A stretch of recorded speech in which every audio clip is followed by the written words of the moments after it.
the other guests. So basically, my story, I would like to tell you something about my story. When I was 18, I left home. I live in Brescia, in the north of Italy, and I decided to leave home straight after high school. And I just decided to go, I chose just the farthest location I could find on the map, and I went to Australia for a year, and then I moved to the UK for another year. Well, in Sydney and in London is where I learned a fundamental lesson. The importance of cultural diversity, the power of inclusivity and tolerance, and well, I met some wonderful people from all over the world, and well, these made me understand, the importance of social integration. I think that we're not meant to live alone, so I guess the pandemic taught us that as well, unfortunately. But what's more, I've always loved studying, and that's the reason why straight after university, straight after these 2 gap years, I wanted to start university. I believe that universities play a key role in our society. Higher education improves lives, higher education fosters debate, and helps creativity as well. So, as Nelson Mandela used to say, once said, education is the most powerful weapon which we can use to change the world. So I think that my story sums up perfectly the values of the SACRU Alliance. On the one hand, you have the strive for education, and on the other hand, you have important values such as tolerance, such as respect, and social integration, as I said before. So before I leave the stage to Pierre Sandro Conchelli, the Vice Rector for Internationalisation of the Università Cattolica del Sacro Cuore, I'll have time later for a few questions, so please welcome Pierre Sandro Conchelli.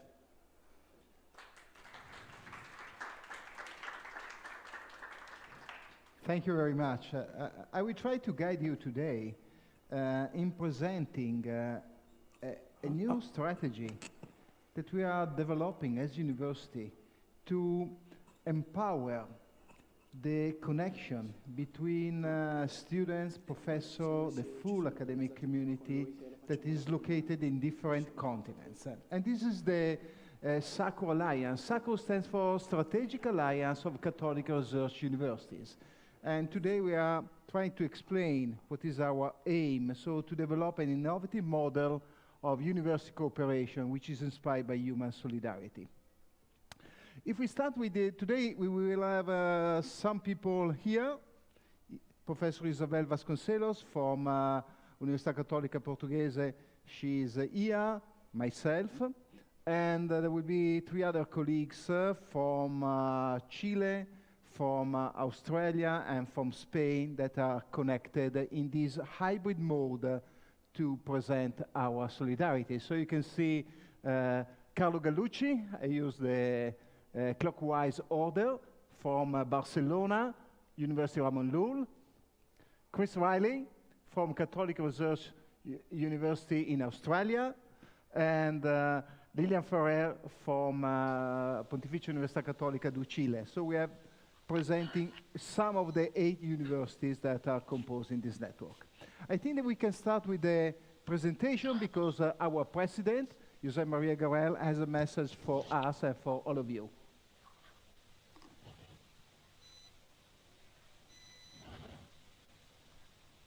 Dear all, it is a great pleasure and an honor to participate at Expo Dubai in this session where the Strategic Alliance of Catholic Research Universities, SACRU, is going to be presented. My name is José María Garrel, Rector of the Ramon Llull University in Barcelona and President of SACRU. First of all, apologize for not being here in person with all of you, but I didn't want to miss the opportunity to address you some words. I would also like to thank the generous hospitality of the Italian government that welcomes SACRU in its pavilion. This Strategic Alliance of Catholic Research Universities was created in October 2019. It is a network of 8 Catholic or Christian-inspired universities representing 4 continents dedicated to research and teaching excellence, engagement and global collaboration. Altogether, we gather more than 200,000 students. We offer around 450 bachelor's and master degrees, together with 168 PhD programs. The vision of SACRU is to become a leader network of Catholic universities which supports leadership and education for the common good.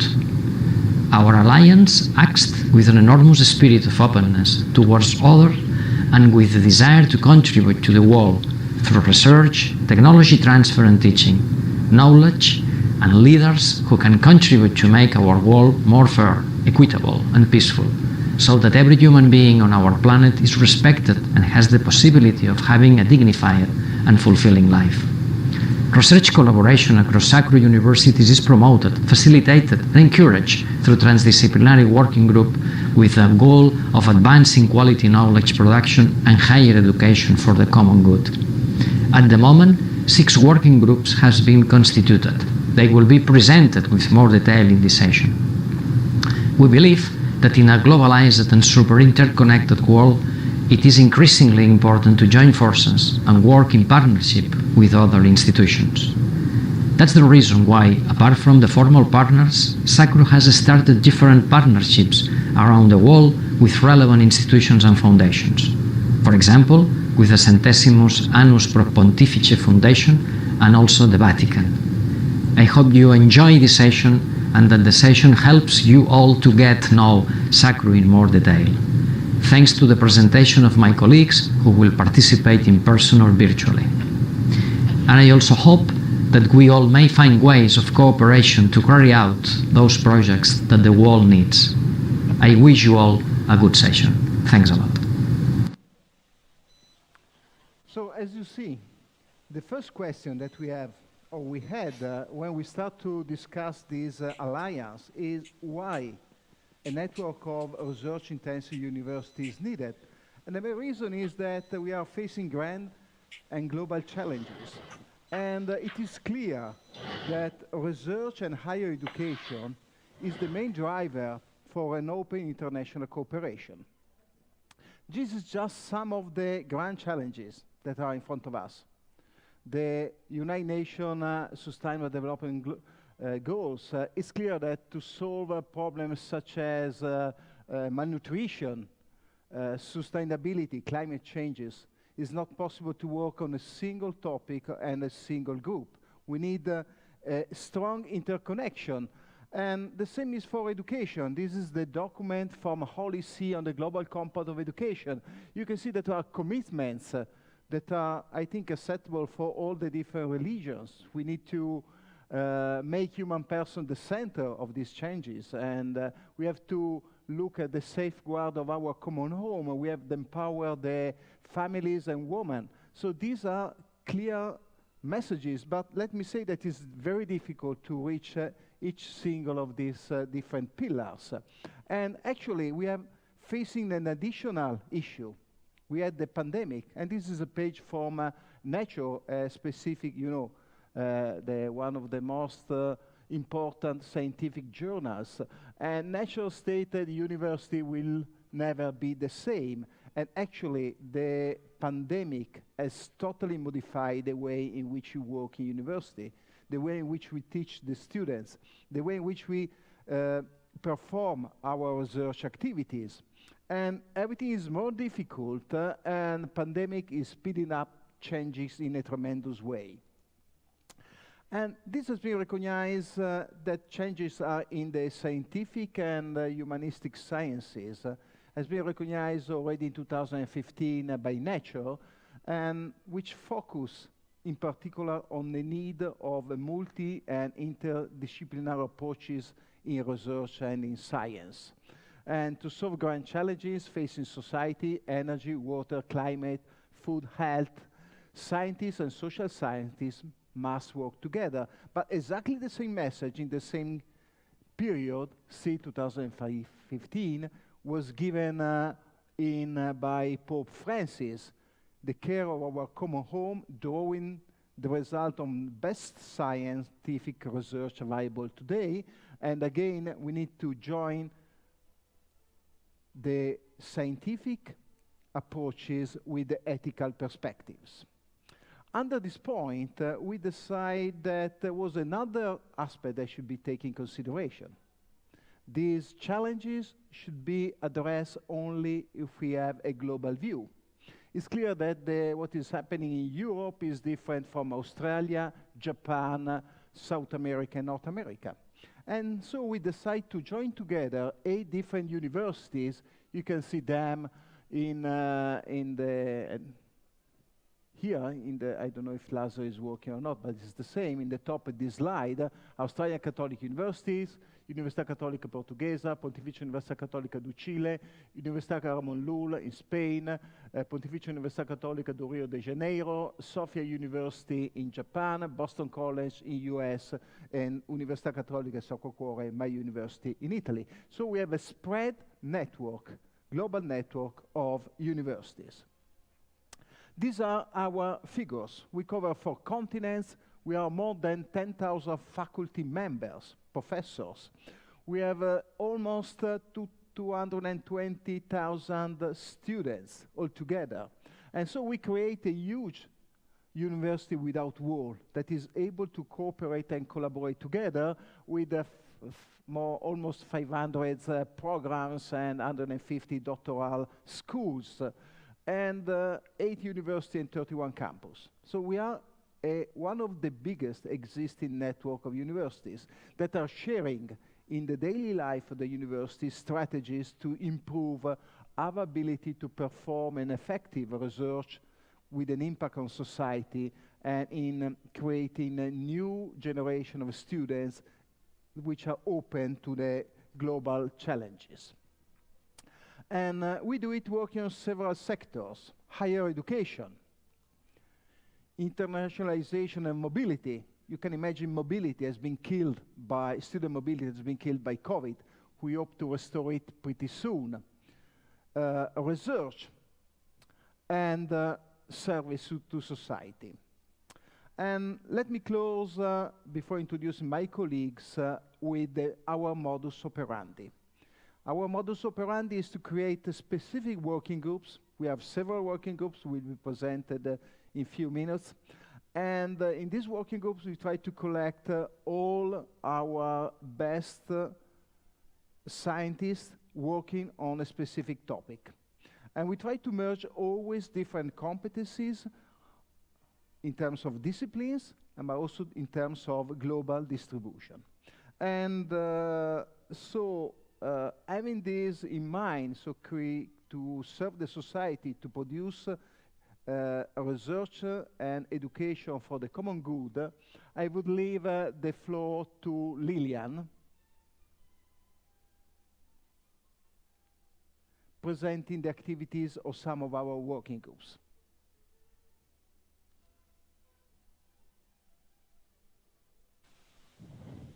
So Lilian, the floor is yours. Thank you, Pierre, Sandro, and hello to everybody. Good morning, good evening, good afternoon. It's a pleasure to be here, and it's always a pleasure to be with my friends from SACRU Alliance of Catholic Universities. As it was previously stated, SACRU is a network of universities dedicated to research and teaching, engagement, and global collaboration, informed by Catholic and Christian social teaching. This definition of what we are as a network involves several challenges. Collaborative work, phenomena such as climate change or the COVID pandemic had made it clear that the only way to deal with them successfully is through collaborative work, which crosses all borders among countries and also within our own universities. We need to share our knowledge, experiences, and realities to create together new ways of solving issues and improve people's quality of life, to promote the sustainable development of our global society. Here, concepts such as interdiscipline, understood as a fusion of knowledge with holistic view, are key. Since the increasing complex phenomena that we faced, in turn, we need new perspectives and crossings that expand the frontiers of knowledge. So then a second point that we have been covering in these groups or working groups is Catholic identity. We are embracing and integrating our role as Catholic universities influences how we approach knowledge and the search for the truth, how we train our students, and how we contribute both to our local communities and in a global sense. Our Catholic identity not only defines us, but challenges us to embrace and integrate people in our own community, and at the same time, to emphasize with the needs of our societies. Here are some key concepts and the richness of diversity, dialogue, with openness and respect and public commitment is the founding concepts that guides the different working groups initiatives. Working together for the care of the common home, and here the care of the university community and of the common home to which Pope Francis invites us in Laudato Si is at the center of our interest as Catholic institutions. Therefore, it is very important to promote and extend this effort through the joint work of all the universities that form this network. And as universities, we must ensure the care of all our members and the place in which we live. A university community that promotes a culture of well-being, both from a physical, mental, and social point of view, offers fertile ground for the personal and professional development of excellence among all its members. It also helps us maintain a good and healthy internal coexistence. All this aligns harmoniously with our call to care for the common home. And this is what we mean by integral ecology and concepts that the different working groups that we have, we all incorporate a concept that incorporates human social dimensions to the environmental problems. As Pope Francis has said, we need a new ecological approach that transforms our way of inhabiting the world, our lifestyles, our relationship with the Earth's resources, and in general, our way of seeing human being and living our life. In this way, the university becomes a laboratory for the future. And this is what we have been promoting and working in the different working groups, following the mission of generating processes that illuminates today's culture. To successfully meet the challenges that I previously mentioned, the work that each of the groups in our network is doing is very important. I highlight the work that has been conducted by 3 of our groups. The first group, it's called Exploring Vulnerability in Responding to COVID-19. One of the main impacts of the COVID pandemic for the universities is that it has forced us to rethink the way we conceive our way of researching and teaching. This working group, called Working Group Number 1, has focused on 5 aspects: vulnerable populations at risk, whether by region, by class, by race, gender, science and global public health, finance, economics and wellness, ethics and humanities, and also teaching, considering practices, research into those practices, and developing anticipatory designs for those emerging practices are the stuff of educational investigations today. This group, formed by 12 members, has been quite fruitful, holding 3 international webinars: Populism and the Truth in Media, COVID-19 Vaccinations, Delivery and Access, and The Place of Doubt in the Credibility of Science. They also published the concept paper, Vulnerability in the Time of COVID-19. The document establishes a framework for how research and teaching in Catholic universities can make a distinctive contribution to COVID-19 and help prepare for future crises. It also contributes to making vulnerability visible, and we believe that Catholic universities have a lot to contribute to overcome it. The second group number 2 actually, Catholic Identity and Laudato Si, the Common Home and Social Justice. This group was born with the idea of exploring how Laudato Si principles are incorporated in the heart of SACRU universities, in research, in teaching, and in service. 3 objectives are considered for the work of this group in the following couple of years. Create evidence for how Laudato Si is integrated in our campus life, strengthening the role of our universities in research and public engagement, thus promoting Laudato Si principles outside the university, and establish a dialogue with secular universities. This group has 16 members, and we published an article called COVID-19 and Health Disparities, Structural Evil Unmasked, which shows how COVID has deepened the gaps between the groups that have more and marginalized groups, such as communities living in poverty and minorities. The work affirms that these disparities are not only threats to human health and social stability, but are also the manifestation of policies that promote structural violence and institutionalized racism. The document calls on governments to invest in public health systems and promote a better world. The group has also organized a series of 3 webinars under the title Integral Ecology and the Working Future, Reimagining University Education. The focus was on how universities are preparing, how we are actually teaching our students and training them for the future. Then group number 4, called Family Life, relates on, and its main issue is considering that this is the year of the family Amoris Laetitia, and foster families, care, and adoption.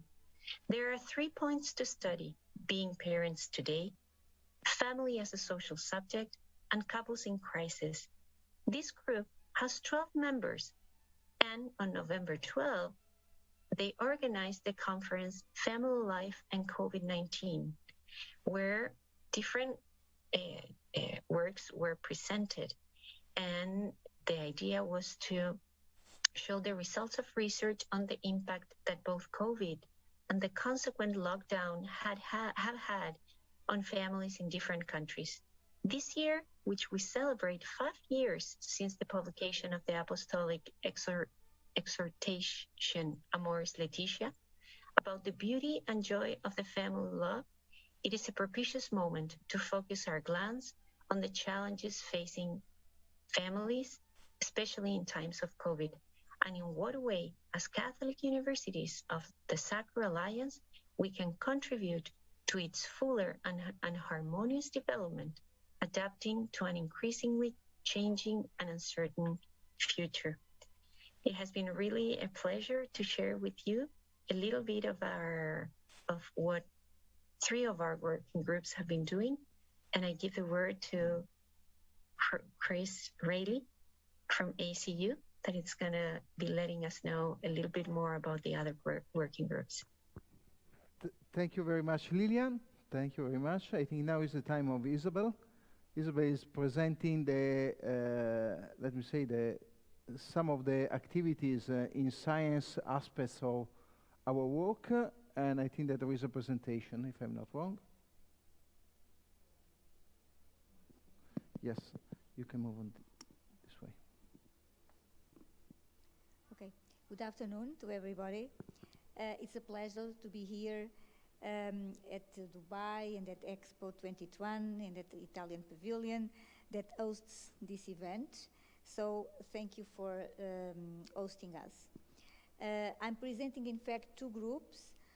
One of them just started the activities, and the other one is being formed and is being gathering researchers from the universities of SACRU to start the activities. The subject of this first group is, as you see, artificial intelligence, agency, and human person. This is a multidisciplinary group and brings together engineers, especially IT engineers, and philosophers, and researchers from humanistic sciences and also social sciences. They will discuss,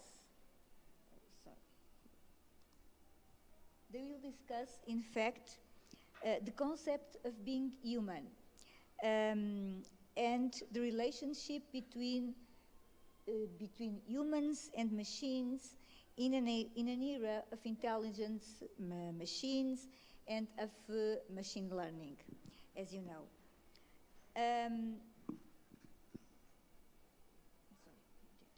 Well, technology advances have been enormous these past few years, and they will continue to be. And human agency, autonomy, responsibility is being transformed. So there is a transformation of the concept of humanity for the good features and also for the bad ones as well. And we need to understand which challenges we are facing now and which are the advantages and the risks.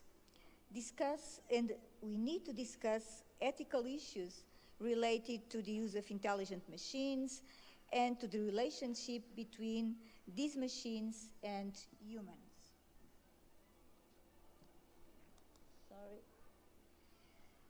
The aim of the working group is to foster collaborative discussions and research involving scholars in humanities, as I said, especially philosophers and scientists with the expertise in artificial intelligence and machine learning.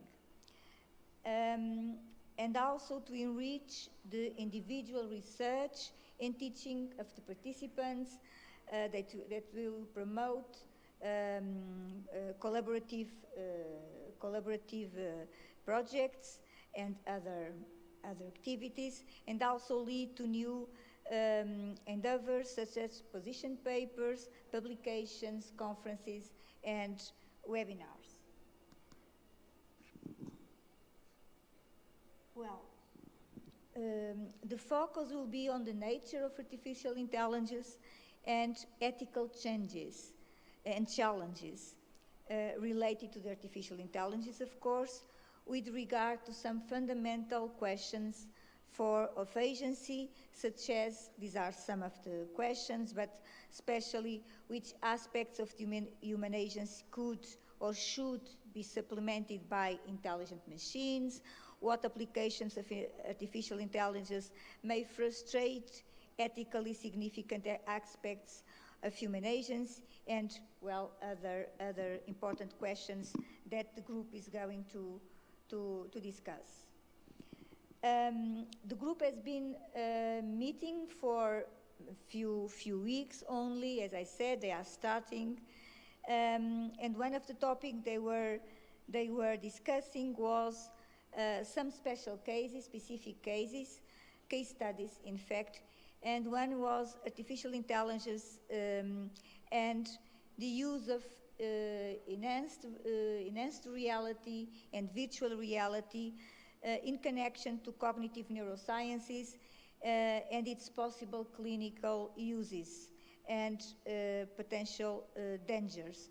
In fact, they were discussing topics of privacy issues, potential online abuse, especially on vulnerable people, and so they will focus its attention on issues related to humanistic thinking and ethics versus technology and machine learning. That's the idea of this group. The second group I was talking about is a group, sorry. The second group was a group on best science for a nourished planet. This is a completely different topic, and in fact, as you know, the European 2030 Agenda for Sustainable Development states that future food production and distribution will have to be improved, and greater demand for foods that meet the requirements of nutrition and health, safety, and sustainability. So more nutrition, more healthier products, they will be demanded, and the value of products, materials, and resources, and their needs. There is a need to be kept in the economy, and waste must be minimized. And of course, this is related to the Sustainable Development Goals, as you see, and especially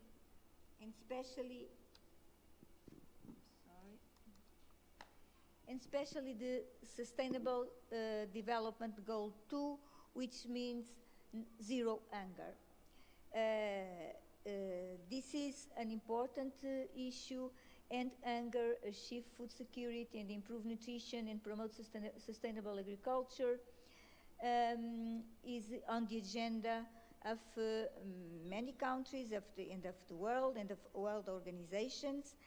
And anyway, although an improvement has been made during the last years, in fact, since 2015, there was a decrease of these achievements because of the crisis and everything. And in fact, a third of the world's food is wasted.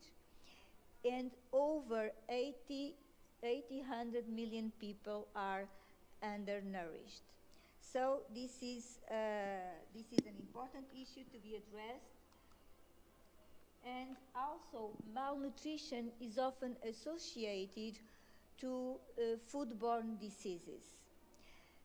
Infections through contaminated food and water is still one of the main causes of death in developing countries. And even in Europe, we can say that there are around 23 million cases of illness related to food per year, where 5,000 people die. So it's a big issue, even in Europe. And also 30% of these illness cases happen in domestic environment. I'm going to, of course, also climate change is highly affecting food security and food safety, and more severe climate events reduce the agricultural yield and increase the risk of food contamination. So this is also an important issue for food security and food safety. Well, food security depends also on the availability to produce sustainable way to feed all planet. Reduction of food loss and waste is an asset. Is something that must be addressed. And the different models of sustainable production could be applied, taking into consideration the local, ecological, social, and cultural characteristics of each place. And reduction of food contamination and food risk is fundamental for food and waste loss reduction. I'm just showing you 3 examples of projects, international projects, that meet these concerns. One of them is the Safe Consume project. Is an international project, as I said. It's based on safer food through changed consumer behavior. And in fact, there are a lot of issues addressed by the project, like effective and convenient tools and products, communication strategies is very important when we're talking about food risk and food safety, education as well, and an inclusive food safety policy, reducing health burden from foodborne illnesses. This project, in fact, involves consumer behavior that can be changed by alteration and replacement of beliefs and skills and material environment. It involves many stakeholders, authorities, market actors, research community, and even food bloggers, for instance. They are important to address people and to influence people. Another project, very briefly, is a project on the promotion and valorization of underutilized crops for food, feed, and non-food uses. It goes around a lot of countries, and it's supposed to have an impact on improved agrobiodiversity, fewer chemical inputs, resilience, climate change, and so on. And the third one is a project focused on valorization and reduce weight loss, also an international project. And in fact, this reducing losses may also promote food security and environmental sustainability. And another topic is thought that revalorization of traditional food heritage and preserving dietary of these countries may contribute to strategies to combat hunger and malnutrition. And just for finishing, these are the aims of the groups: to have a wider discussion between researchers in our universities, to identify innovative solutions, to design strategy for effective technology and to increase yields, reduce loss, and to attain better nutritional properties of food, and of course to establish collaborative networks and to provide a space of scientists to discuss based on experience they already have, and the outcomes will be, of course, scientific collaboration, design of new projects, new research projects, and also to produce new position papers, publications, seminars, and so on. So thank you very much. Thank you. Isabel, as you see, we are addressing some of the impact between innovation and society, because the two examples, both artificial intelligence or nutrition, there is a combination with new technologies and social impact. This is really on the cutting edge of science, and for do that, we have to involve younger generation. So I will leave the floor to Chris, that is presenting what we are trying to do to engage our younger generation in this dialogue between universities. Chris. Thank you very much, Professor Conchelli, and it's such a pleasure to be here today. I really wish I could be there in person, but unfortunately our borders are not yet open out of Australia into Dubai, but very soon I hope I'll be able to join my colleagues in Dubai. So I trust that the Expo has been very successful for Italy and for colleagues who are attending. Breathing life into an international network of universities can be extremely challenging. Their success depends upon collaboration, enthusiasm, and vision, but in particular, they rely on the hard work and inspiration of many committed individuals. Global networks have to navigate differences in language, culture, governance, and time zones, amongst many other things. And coming from Australia, I can really vouch for the fact that life would indeed be easier if the world was flat rather than the globe that we inhabit. In addition to these challenges, our nascent network, SACRU, has had to navigate its early years, its infancy.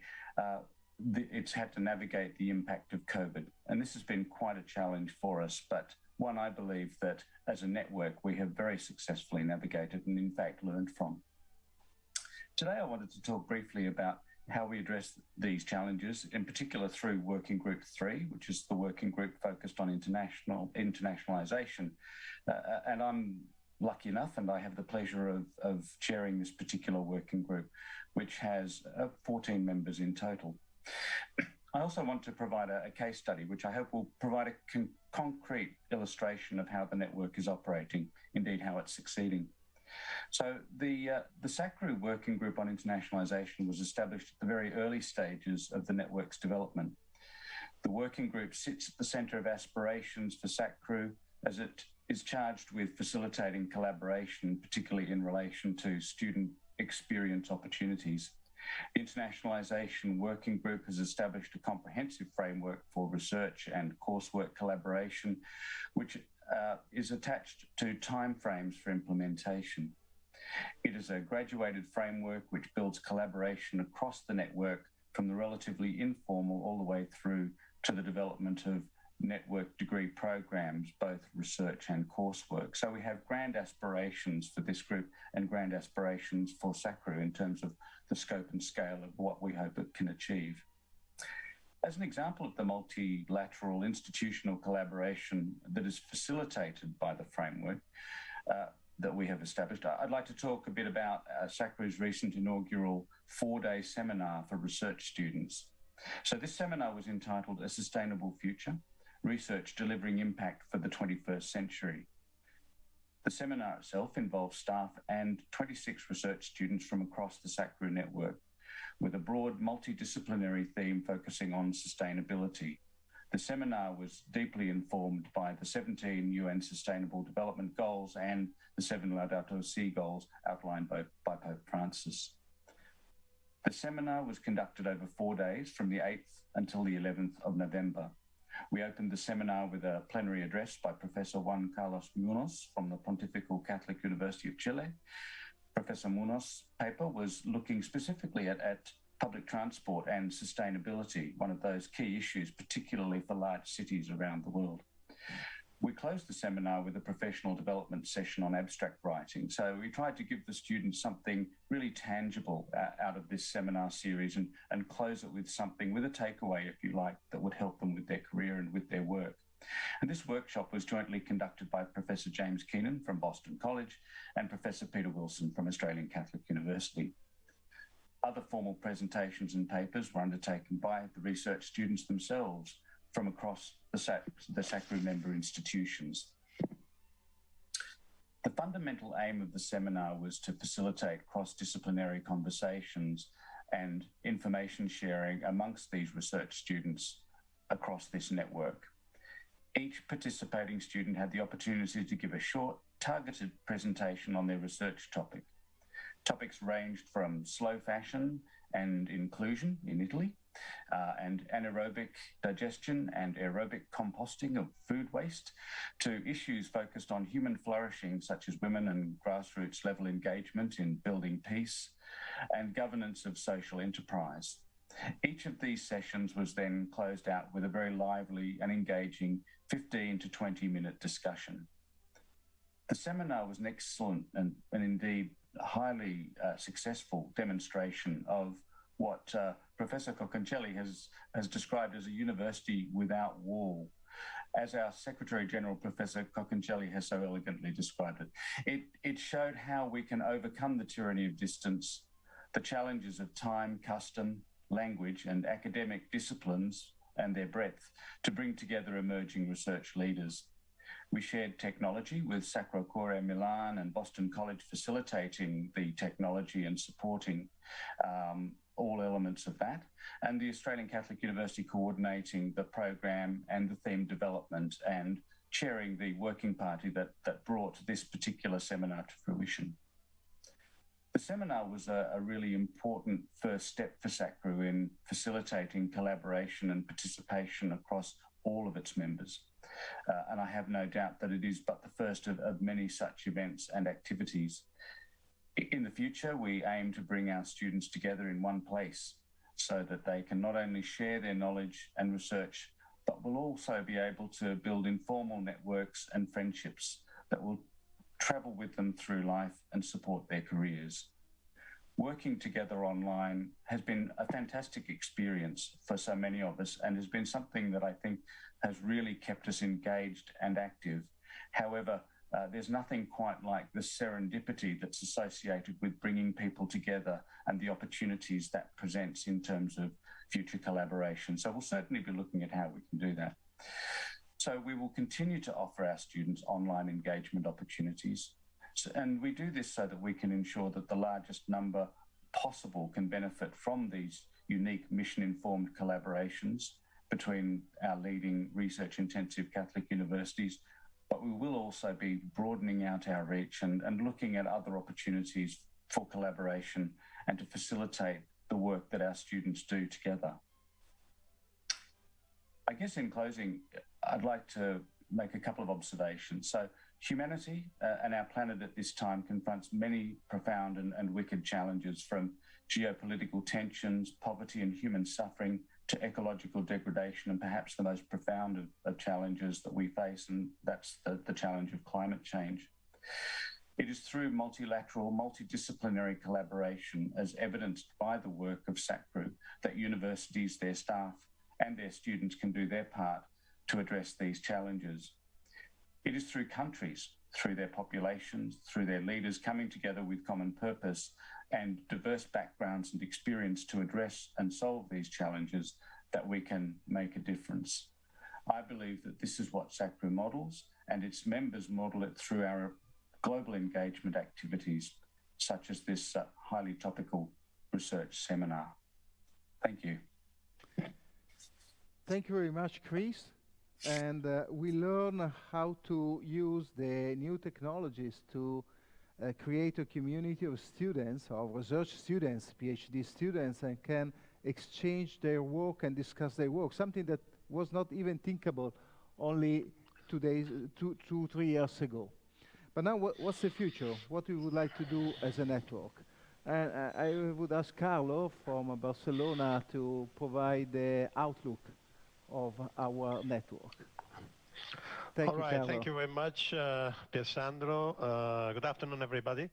It's my pleasure being here, so thanks to Italy to host us. And I will try briefly, because time is running, to explain what we are thinking about the future. So our future is future, so nothing tangible yet, but lots of thinking in our minds, both at the strategic and the operational level, let me say. First of all, of course, to consolidate our alliance. It's a young alliance that has been developing the first steps, as Chris was mentioning before, under a pandemic situation, which is not easy, but even so, we still have been doing many things together. So the consolidation is possible. We have to work on that. So we are working on this direction. But at the same time, we would like to increase the cooperation with third entities. We are thinking about bilateral cooperation or multilateral cooperation with international institutions, public and private, or with other alliance, with other networks, and so on and so forth. In a way, we are not a closed club. We want to interact as much we can, no?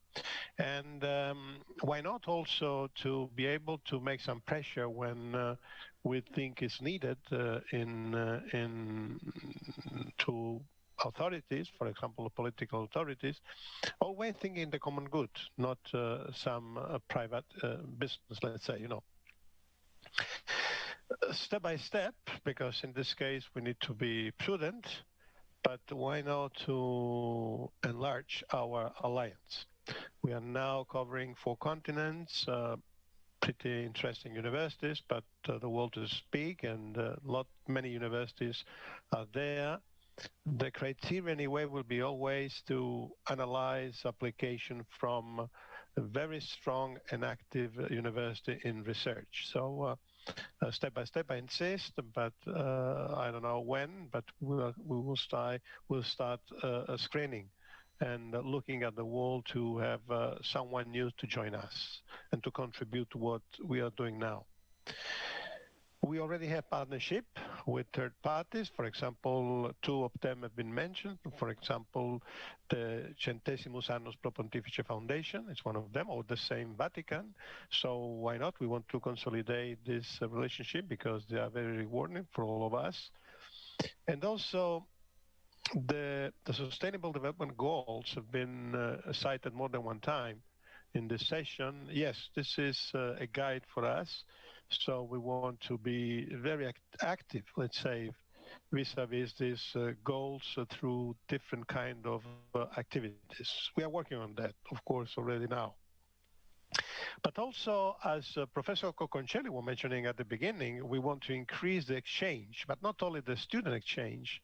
This is something we already do, although the difficulties of the pandemic nowadays, but also exchange with among the members of the community. So not only students, but also professors, staff. We have a lot to learn each other. You know,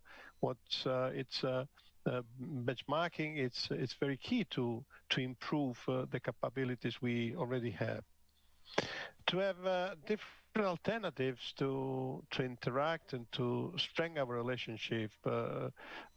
Study tools is a way of doing it, for example. No, why don't we increase the level of study tools? Why don't we add study tools to our programs?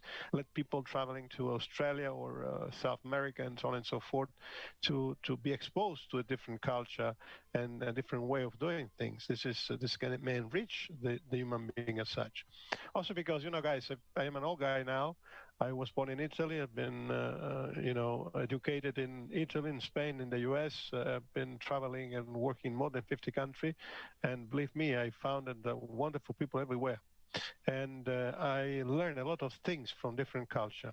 So it helped me to be deeply Italian. I'm still really deeply Italian, but at the same time, a kind of citizen of the world. You know, I think this is what we are looking for our community, that give them the possibility to taste it and to take it as an important part of their life.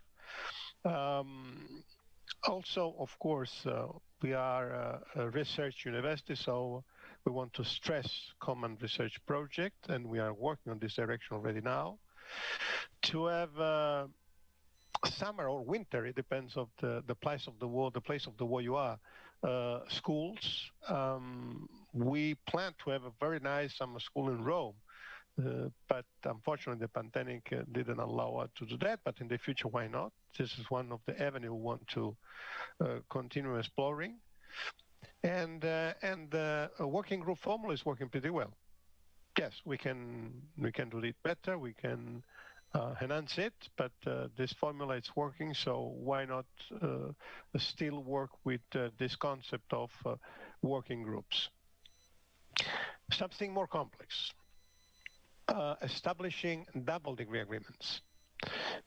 We all have already experience in this in different disciplines with the other international partners. Why don't we explore? That's what we are doing now, to explore the possibility among us to have double degrees, and even more difficult because the local laws, or to explore joint degrees. That's what we are looking for. But here, local legal issues may slow down a bit the process. But this is a big goal, to get joint degrees on board, or maybe a common degrees on top of the degrees we already offer.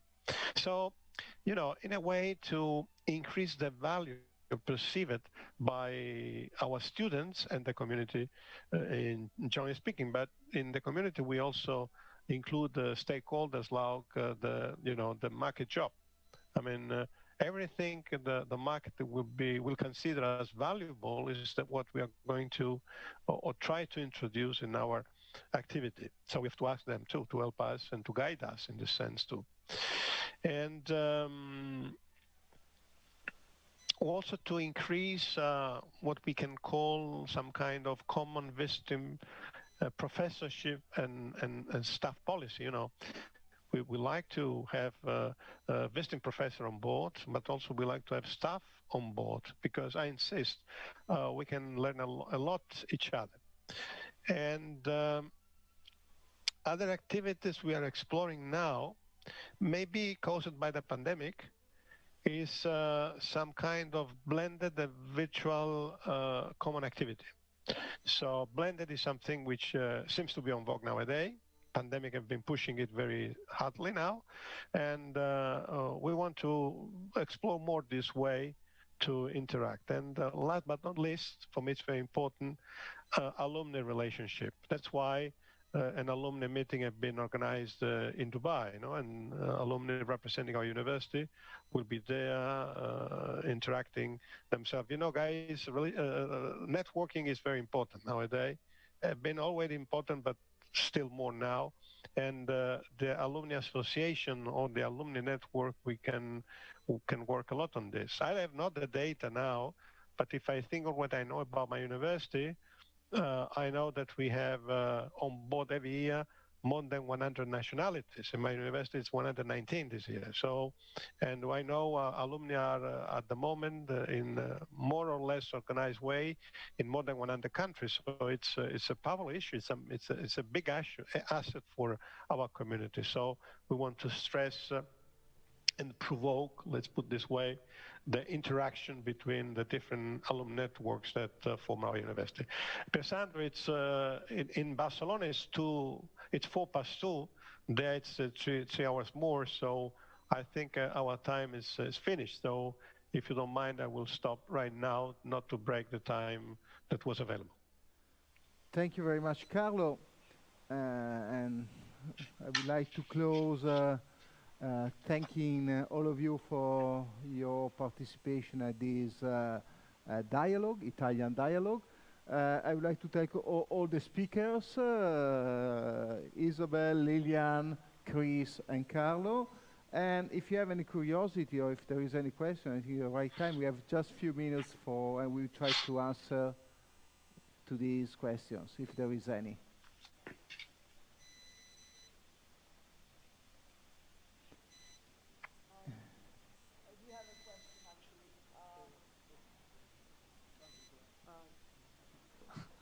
Okay, I understand that the focus, of course, is on higher education, so universities.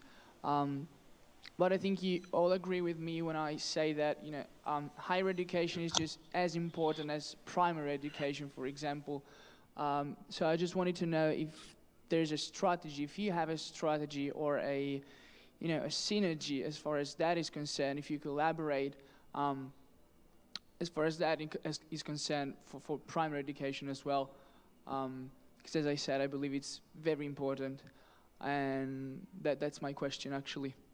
If any of you wants to answer. Yeah, but I can try to answer very rapidly, because there is always a strong interaction between primary, secondary, and higher education, university education, which is an exchange system, because clearly our classroom are fed by students arriving from primary school, secondary school. So we need absolutely to have good students, excellence in knowledge to students that we arrive in our universities, and in particular students that have developed the ability to have a critical assessment of any topic, which is the ability to analyze and to develop a critical approach is fundamental for a university student.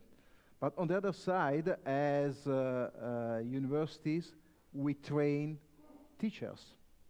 And so it's fundamental for us to, in our education schools, I'm pretty sure that all the 8 universities have education schools, to create the basis for new teachers that can teach to the younger population using the best available technologies, but using the best knowledge that is now on this specific topic. So I think it's a two-way exchange between primary school and higher education. Thank you.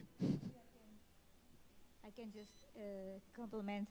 There are some actions, some short, can call it courses, or even some small summer schools designed specially for secondary students, and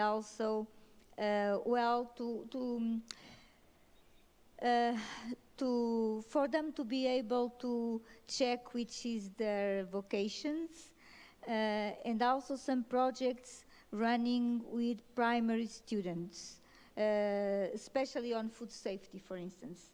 So just to say, there are some actions of the universities that are focused on secondary and primary students. Thank you very much.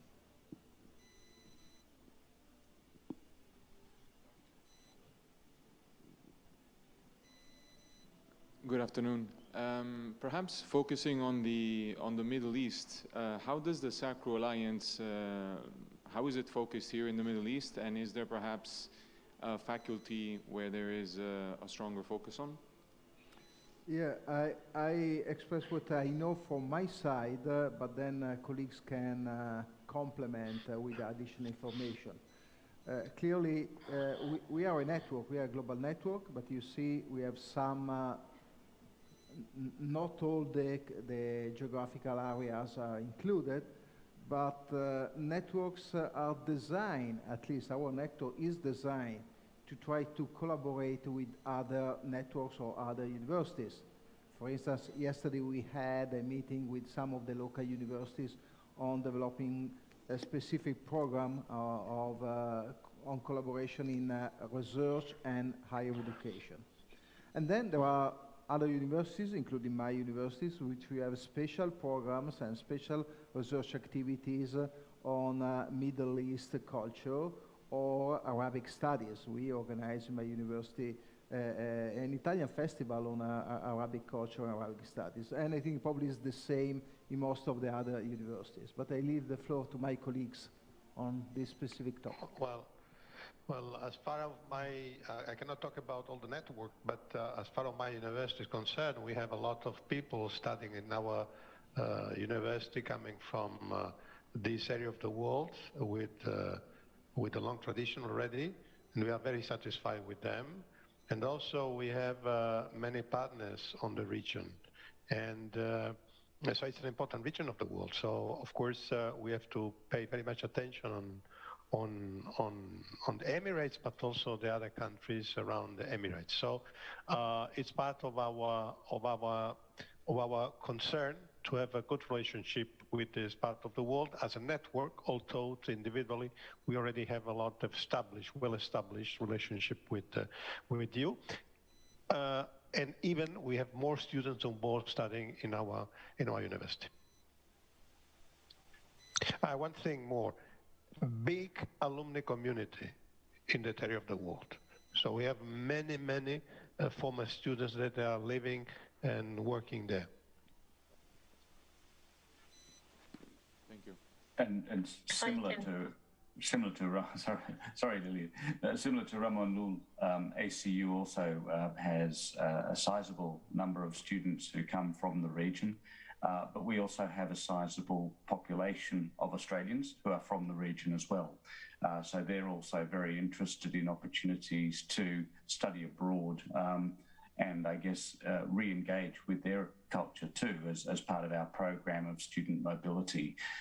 So yes, I think it's definitely a part of the world that universities such as ours are very engaged and interested in engaging with.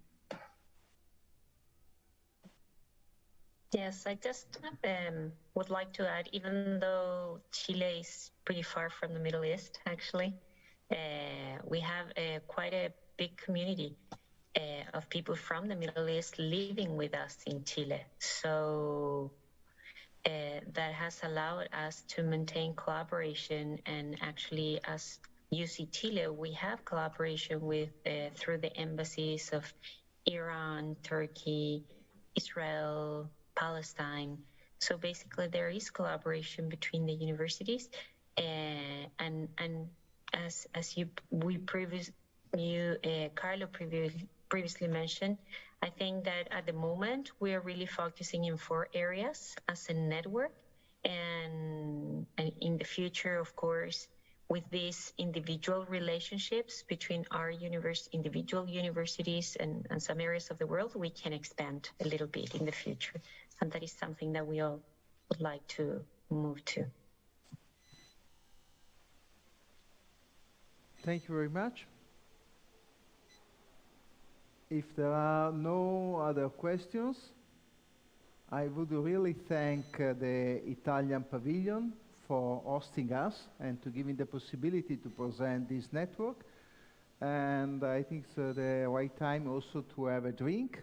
And so just outside under the David, there is, I think there is the place for a small cocktail with you. So thank you very much for your attention, and goodbye, dear friends.